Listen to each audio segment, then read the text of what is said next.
المشركين.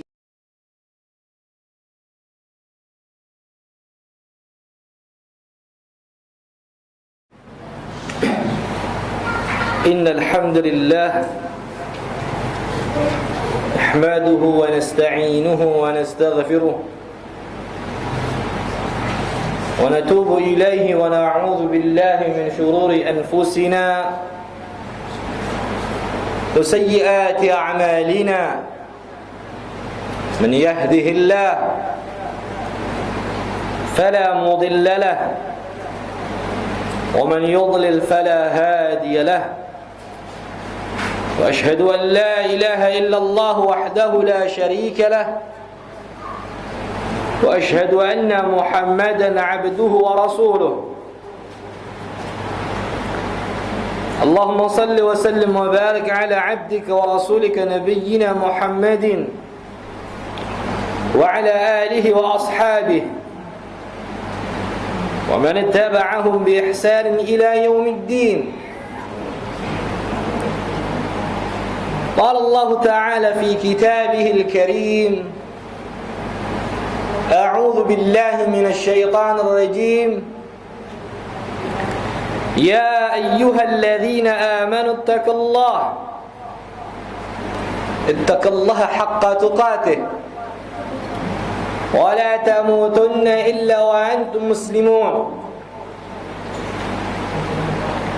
يا أيها الناس اتقوا ربكم الذي خلقكم من نفس واحدة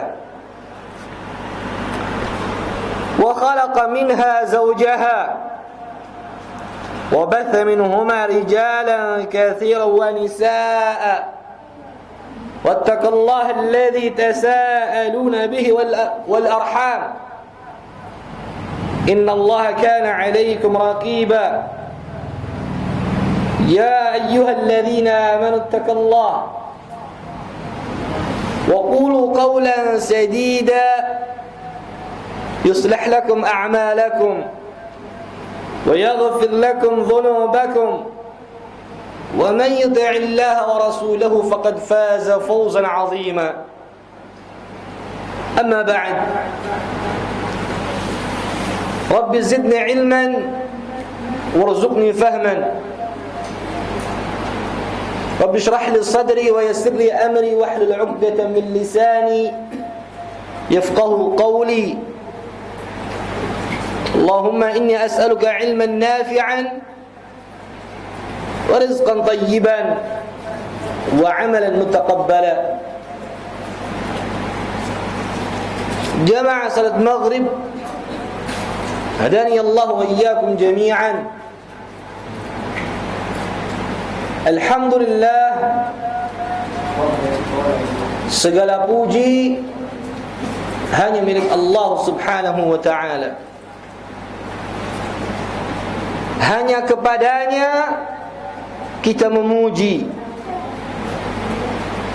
hanya kepadanya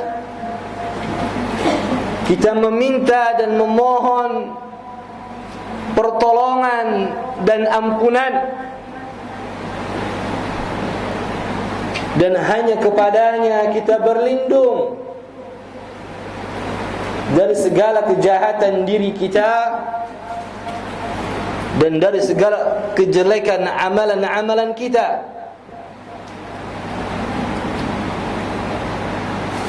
Barang siapa yang telah diberi hidayah, yang telah diberi petunjuk oleh Allah Tabaraka wa Ta'ala, maka tidak akan ada satupun yang dapat bisa menyesatkannya. Dan barang siapa yang telah disesatkan oleh Allah subhanahu wa ta'ala,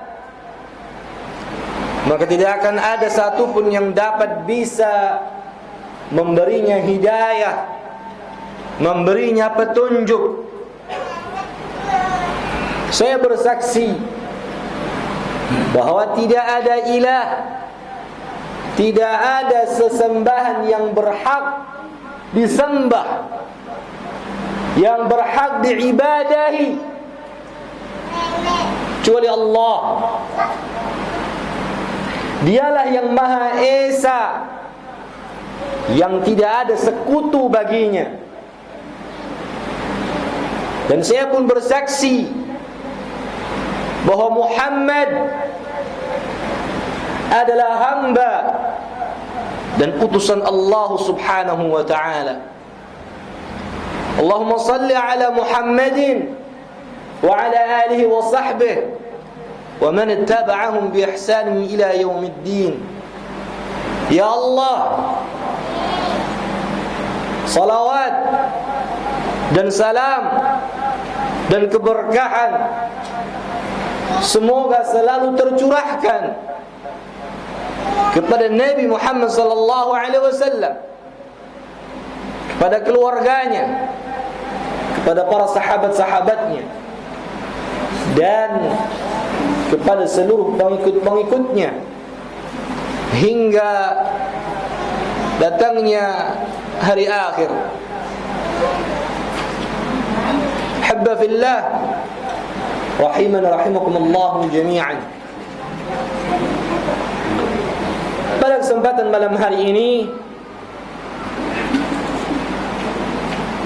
kita akan mengulas atau membahas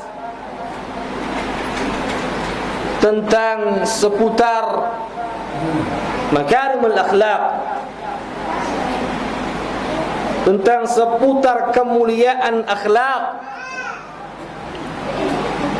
dan budi pekerti yang luhur. Setelah beberapa bulan yang lalu kita telah membahas tentang adab di dalam menuntut ilmu. Adab sangatlah penting di dalam menuntut ilmu. Dan Nabi sallallahu alaihi wasallam menyampaikan kepada kita semua tentang beberapa adab yang harus diketahui oleh seorang muslim. Bukan hanya mengetahui saja, namun dia harus mengamalkan, merealisasikan dalam kehidupannya sehari-hari. Kalau memang kita mengikuti ajaran Nabi sallallahu alaihi wasallam. Habba fillah, rahimana rahimakumullah jami'an. Saya ingin bertanya kepada antum sekalian tentang apa itu pengertian adab yang sudah kita bahas, yang sudah kita pelajari. Apa pengertian adab sebelum kita memasuki pembahasan tentang akhlak? Karena akhlak berkaitan sangat besar dengan masalah adab. Apa itu pengertian adab? Siapa yang menjawab? Persyaratan dasar. Persyaratan dasar ibadah. Persyaratan dasar ibadah. Baik. Yang lain? Menerapkan segala. Baik. Menerapkan segala Yang dipuji oleh orang, baik berupa perkataan maupun perbuatan. baik. Sebagian ulama juga mendefinisikan adab adalah menerapkan akhlak-akhlak yang mulia. Baik. Ahsanti. Itu adab. Lebih dikenal dengan norma. Dalam kehidupan kita ini namanya norma, dalam bahasa kita ini namanya norma atau aturan. Orang yang tidak mempunyai aturan maka dia hidupnya tidak akan teratur. Orang yang tidak beradab maka yang ada namanya apa? Kalau dalam bahasa Arab itu qalilul adab, atau dalam bahasa kita kurang ajar. Betul? Ya. Dan di dalam menuntut ilmu harus diperhatikan yang namanya masalah adab. Dan pada kesempatan yang lalu sudah kita bahas, tinggal antum terapkan. Mengenai sopan santun yang didasarkan atas aturan din, atas aturan agama, terutama dinul Islam, terutama agama Islam, sangat menekankan seorang muslim untuk selalu beradab dalam setiap hal. Ya. Adab ketika kita berpakaian, adab ketika kita bertetangga, adab ketika kita bermasyarakat. Di dalam Islam semuanya sudah diajarkan. Bahkan adab ketika kita mau masuk ke dalam kamar mandi, begitu syamil, kamil, begitu sempurna. Agama Islam ini semuanya disampaikan oleh Nabi sallallahu alaihi wasallam.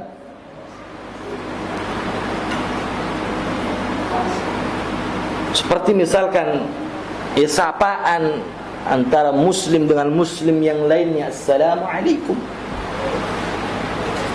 Ya. Yang kita kenal atau yang tidak kita kenal, mengucapkan assalamualaikum atau assalamualaikum warahmatullahi wabarakatuh. Dan ini merupakan adab Islami. Kemudian ahibba fillah rahimani rahimakumullah jami'an,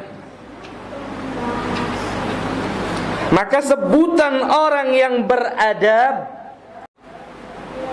sungguhnya berarti. Karena ingat, ada satu perkataan Arab, al-adib mahbubun. Orang yang beradab pasti dicintai. Ya, orang yang beradab pasti dicintai. Banyak ilmu tapi tidak beradab, maka dia tidak berilmu. Karena dia tidak berilmu. Dia berilmu namun tidak beradab. Karena adab termasuk daripada ilmu. Ya. Jadi yang terpenting yang harus kita terapkan dalam kehidupan sehari-hari kita adalah tentang adab. Kemudian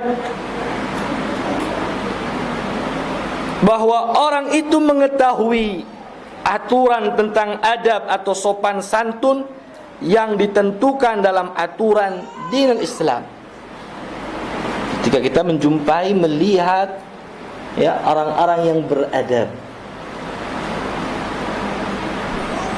Kemudian ahibba fillah rahimani rahimakumullah jami'an, tentang akhlak. Ya. Tentang akhlak. Akhlak atau dalam bahasa Arab itu al-khuluq. Akhlak ya. Dalam bahasa Arab al-khuluq yang berarti dari kata akhlak. Ya. Artinya yaitu perangai. Artinya kelakuan. Perangai atau kelakuan sebagaimana yang diungkapkan oleh sebagian para ulama tentang masalah akhlak, tentang pengertian akhlak, yang berarti disebutkan di sini gambaran batin seseorang. Gambaran batin seseorang. Karena ikhwan, pada dasarnya kita manusia ini memiliki dua gambaran. Memiliki dua gambaran. Gambaran yang pertama yang nampak. Gambaran yang terlihat. Oh, dia cakep. Oh, dia tidak cakep. Ya. Oh, dia berkulit warna putih. Oh, dia berkulit warna hitam. Ini surah al-zahirah, gambaran yang nampak. Kemudian gambaran yang kedua itu gambaran batin. Artinya yaitu gambaran yang ada di dalam dirinya, di dalam perbuatannya, baik yang terpuji maupun yang tidak terpuji.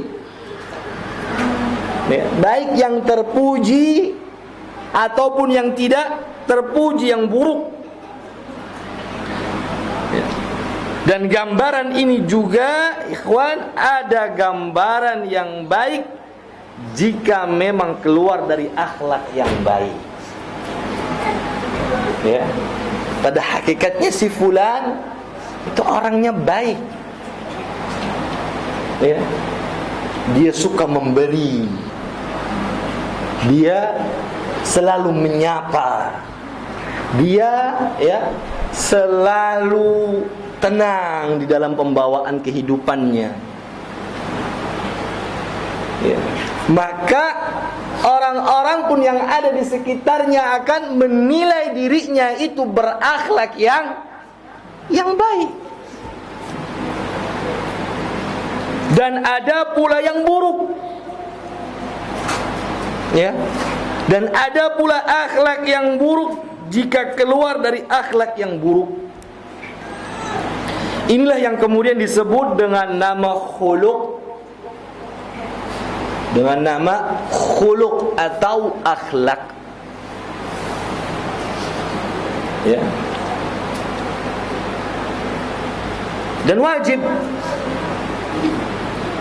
bagi kita setiap muslim untuk berperilaku dengan akhlak yang mulia ini, dengan akhlak yang terpuji ini.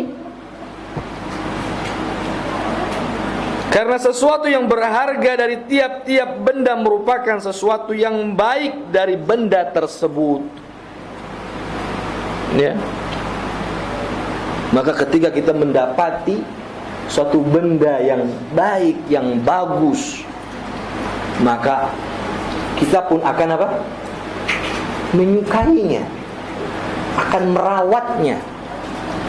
Tapi ketika kita menjumpai satu benda yang buruk, ya, yang jelek, maka kemudian apakah kita akan merawatnya? Tidak. Akan kita buang.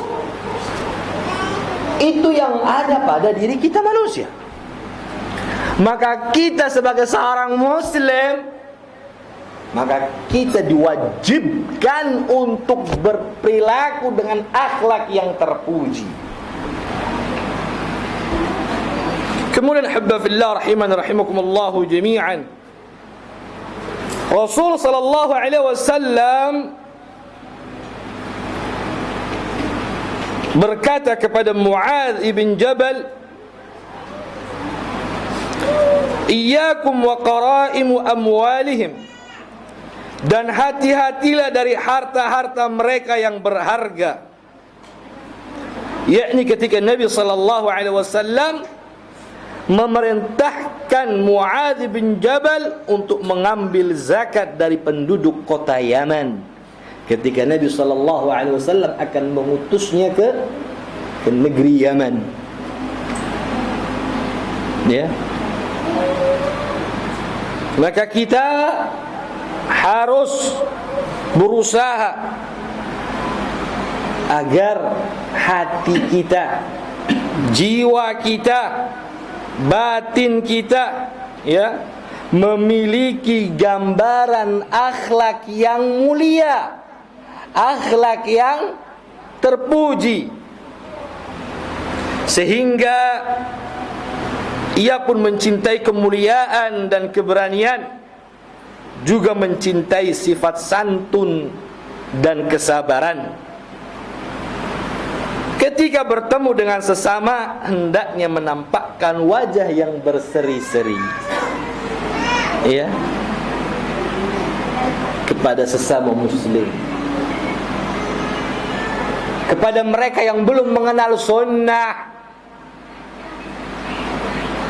Berikan senyuman kepada mereka. Bukan terus kita asyik dengan komunitas kita sendiri. Karena Islam yang dibawa oleh Rasulullah sallallahu alaihi wasallam rahmatan lil alamin. Untuk selalu senantiasa berkasih sayang kepada sesama manusia. Bukan lantas kita bermuka masam kepada mereka. Bagaimana mereka akan tertarik dengan dakwah sunnah kalau kita yang sudah mengenal sunnah memiliki perangai akhlak yang tercela, sesuatu senyuman berikan kepada mereka. Tabassumuka fi wajhi akhika laka sadaqah.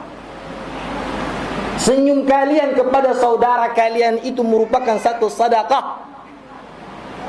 Jangan kemudian kita beranggapan kita sudah paling alim.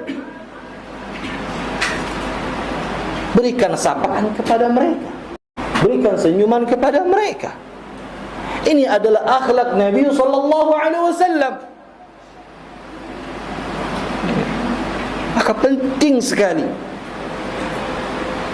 bagi kita yang menyatakan, yang mengatakan dirinya sudah mencintai sunnah Nabi sallallahu alaihi wasallam, sudah duduk mengkaji sunnah Nabi sallallahu alaihi wasallam.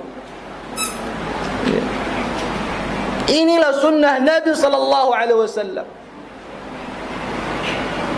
Habba fillah rahiman rahimakumullah jami'an. Lihat bagaimana Rasul sallallahu alaihi wasallam telah bersabda, akmalul mu'minin imanan ahsanuhum khuluqa. Mukmin yang paling sempurna keimanannya adalah yang paling baik akhlaknya. Lihat Rasul sallallahu alaihi wasallam menyampaikan kepada kita, maka sudah sewajarnya bagi kita semua selalu berada di depan mata seorang mukmin. Karena jika seseorang mengetahui dia tidak akan bisa menjadi figur yang sempurna keimanannya ketika apa? Ketika akhlaknya sayyi, ketika akhlaknya buruk, akhlaknya tercela, maka keimanannya pun tidak akan menjadi sempurna. Maka habba fillah rahiman rahimakumullah jami'an, mari kita memperbaiki, ya, akhlak kita, perangai kita yang buruk kita buang, dan kita berusaha Selain kita berusaha untuk menggapai akhlak yang terpuji, selalu senantiasa kita meminta, memohon kepada Allah Subhanahu wa ta'ala agar memberikan jiwa kepada kita, menganugerahi jiwa kepada kita dengan akhlak yang mulia. Ahibba fillah, rahimani rahimakumullahu jami'an. Kesempurnaan syariat Islam ditinjau dari sisi akhlaknya. Nabi sallallahu alaihi wasallam telah menghabarkan dalam hadis bahwa beliau sallallahu alaihi wasallam diutus untuk apa? Liutammima makarimal akhlaq, untuk menyempurnakan akhlak yang mulia. Untuk menyempurnakan akhlak yang mulia. Maka kita ketahui bagaimana gambaran Rasul sallallahu alaihi wasallam sebelum beliau diutus oleh Allah Subhanahu wa taala dan setelah beliau diutus oleh Allah Subhanahu wa taala. Bagaimana perangainya yang begitu baik, akhlak yang begitu sangat terpuji. Bahkan Quraisy memberikan lakab kepada beliau sallallahu alaihi wasallam apa? Al-Amin. Ya. Dan kalau kita membaca sirah nabawiyah, sejarah kehidupan Nabi sallallahu alaihi wasallam, dan kita dapati di dalamnya tentang keadaan bangsa Arab sebelum diutus oleh Rasulullah sallallahu alaihi wasallam. Walaupun banyak di antara mereka yang melakukan kesyirikan, melakukan kemaksiatan, namun ada beberapa akhlak yang terpuji dimiliki oleh bangsa Arab sebelum diutus Rasulullah sallallahu alaihi wasallam. Maka Nabi sallallahu alaihi wasallam sangat benar ketika menyampaikan dalam hadis ini, innama bu'ithtu liutammima makarimal akhlaq. Sesungguhnya aku diutus, yaitu Rasul sallallahu alaihi wasallam diutus oleh Allah Subhanahu wa taala tidak lain hanyalah untuk menyempurnakan akhlak yang mulia. Maka ajaran-ajaran generasi dahulu yang telah Allah Subhanahu wa ta'ala syariatkan bagi hamba-hambanya, semuanya juga menganjurkan untuk berperilaku dengan akhlak yang utama, dengan akhlak yang mulia. Maka oleh karena itu para ulama mengatakan bahwa akhlak yang mulia merupakan sebuah tuntunan yang telah disepakati bersama oleh semua syariat. Akan tetapi syariat yang sudah sempurna ini telah Nabi sallallahu alaihi wasallam bawa lagi dengan berbagai kesempurnaan akhlak yang mulia dan sifat-sifat yang terpuji. Kemudian habba fillah rahimani rahimakumullah jami'an, ini tentang kesempurnaan syariat Islam, syariat ajaran agama kita yang mulia ini ditinjau dari segi bagaimana akhlaknya, bukan dari segi bagaimana banyaknya ilmu yang sudah dia pelajari. Bagaimana akhlaknya. Maka sangat penting bagi kita sebagai seorang muslim, ya, untuk menggapai akhlak yang mulia ini. Lalu kemudian suatu pertanyaan tentang akhlak mulia ini, ya, tentang akhlak yang terpuji ini, apakah merupakan sesuatu yang alami, yang ada pada diri kita yang alami, atau usaha? Usaha. Antum? Usaha. Antum? Usaha. Antum? Usaha. Antum? Usaha. Antum? Alami. Antum? Usaha apa alami? Usaha. Antum? Alami dan usaha. Baik. Alami dan usaha. Barakallah. Baik. Sebagaimana akhlak merupakan gambaran suatu tabiat atau ketetapan asli. Ya, aslinya fulan lemah lembut. Pertanyaannya, alami apa? Usahanya dia. Usahanya dia. Fulan syiddah, keras. Ya. Kemudian dia belajar berusaha untuk menjadi lemah lembut.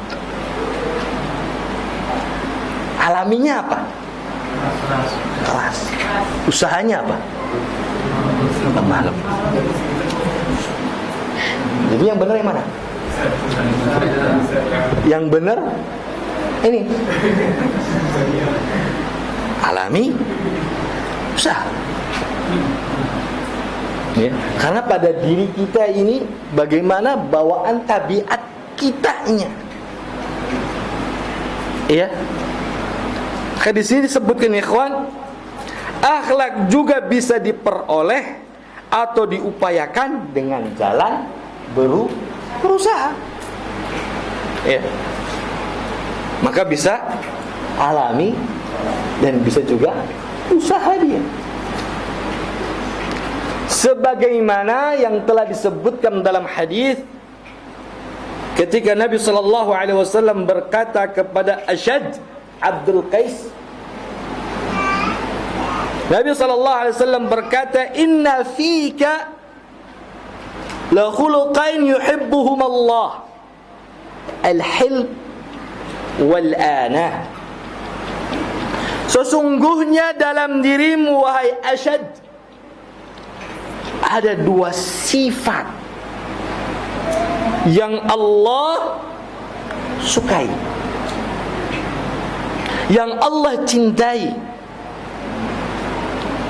Yang pertama yaitu sifat santun, kemudian yang kedua tidak tergesa-gesa. Lantas kemudian Ashad berkata, "Ya Rasulullah sallallahu alaihi wasallam, ahuma khulqani takhallaq bihima atau jabalani Allah alaihima?" Wahai Rasulullah sallallahu alaihi wasallam, apakah kedua akhlak tersebut merupakan hasil usahaku, atau Allahkah yang telah menetapkan keduanya padaku? Maka kemudian Nabi sallallahu alaihi wasallam bersabda, "Bal jabalakallahu alaihima." Allah lah yang telah mengaruniakan keduanya padamu. Ya. Memang pada dasarnya Ashad Abdul Qais ini, ya, dia seorang yang santun, seorang yang tidak tergesa-gesa. Maka kemudian Ashad pun berkata, "Alhamdulillah alladzi jabalani ala khilqain yuhibbuhuma wa rasulah." Segala puji bagi Allah yang telah memberiku dua akhlak yang dicintai, ya, olehnya itu oleh Allah dan oleh Rasulnya sallallahu alaihi wasallam. Maka di sini menunjukkan ikhwan bahwa akhlak terpuji dan mulia ini ya bisa merupakan berupa perilaku alami pada dirinya. Ya, Maka kita bisa mendapati seseorang itu, ya dia itu sangat santun, ya, kepada keluarganya, ya, kepada tetangganya, ya, tidak pernah melihat dirinya itu marah-marah, ya. Maka ini merupakan karunia yang Allah Ta'ala berikan kepada dirinya. Karena tidak semua orang memiliki perangai yang santun, yang lembut, ya. Ini merupakan satu karunia yang Allah berikan kepadanya. Yu'tihi man yasha, dan Allah memberikannya kepada siapapun yang Allah kehendaki. Berarti bawaan alaminya fulan adalah orang yang berperilaku lemah lembut, ya, tidak tergesa-gesa, selalu memberikan pertolongan kepada sesamanya, selalu memberikan bantuan kepada sesamanya. Memang ini alami, ada pada jiwanya, ada pada dirinya. Dan kemudian bisa juga dapat berupa sifat yang diusahakan.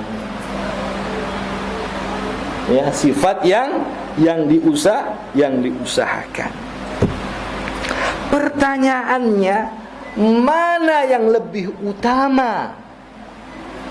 Bawaan dari alamnya atau usaha dari dirinya?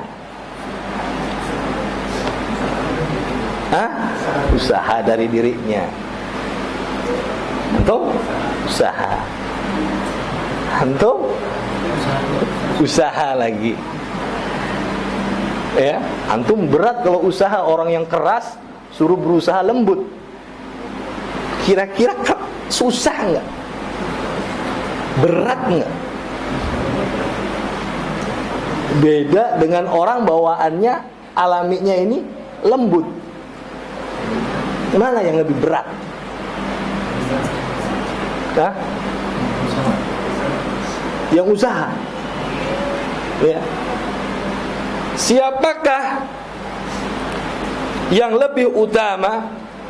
Tentu sangat tidak diragukan lagi, yang lebih utama itu yang alami. Nggak ada sesuatu yang berat pada dirinya, ya. Tidak ada masyaqqah, tidak ada tuntutan bagi dirinya, karena sudah alami dirinya itu bersifat lemah lembut, sopan dan santun. Ya, kalau orang biasanya tergesa-gesa, suruh nggak tergesa-gesa, beratnya itu. Ya, berarti mana yang lebih utama? Yang alami nggak berat. Ya.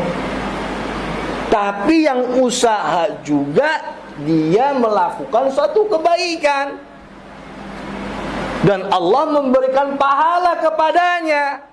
Dari apa? Dari usahanya, ikhtiarnya itu. Ya.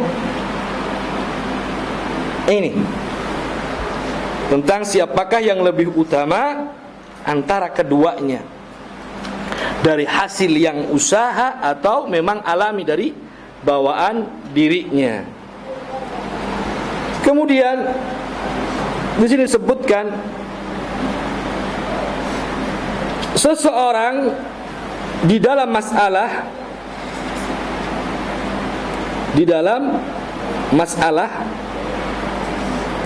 menyikapi masalah terbagi menjadi 4 golongan.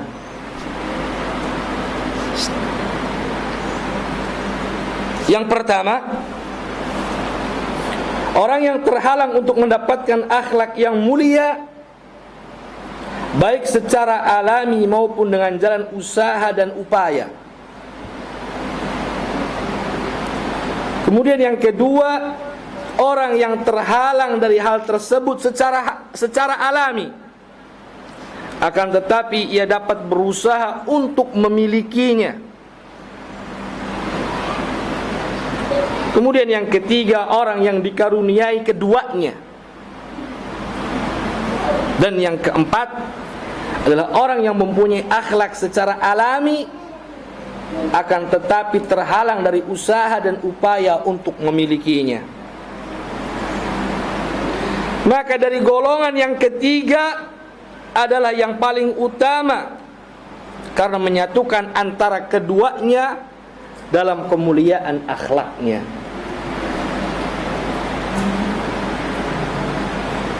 Kemudian